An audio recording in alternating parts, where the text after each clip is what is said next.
Ari nga ho at tayo ngayon napaparne sa Plaza Mabini, di nilang ho yan sa Batangas City. Tayo ay nakikibalita na meron ng boodle fight na nagaganap din sa Plaza Mabini. Hindi lang ari basta-basta at ordinaryong boodle fight. Ari nga daw ho ay lechong boodle fight.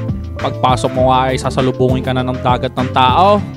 Galing pa sa iba't ibang barangay ang mga are at talagang dumayo para matimusan aring lechon.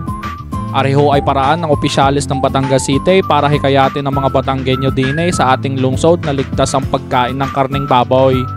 Ari nga ho palang inisyatibong ari ay may temang karneng baboy ay ligtas, kaya't sa pagkain nito ay wag umiwas. Abay, sino gaho ang aayaw kung lechong baboy na ang nalapait? Kupo ay dinumog na napakaraming tao ang lechong boodle fight na are.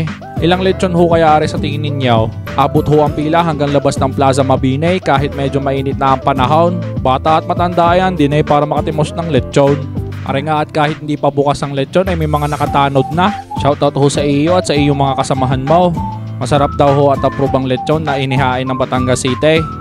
Miski si Kuya Guard ay hindi na rin nakatiis at may biyabit na ring Tupperware. Huho! Shoutout ho sa inyo, sir!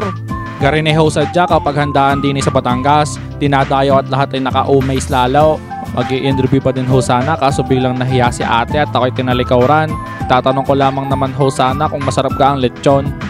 At dahil inuna na nga natin ang pagbibideo, edi rin na nga lang ho ang ating naabutan sa boodle fight. Taob ang ilang kalderong kanin.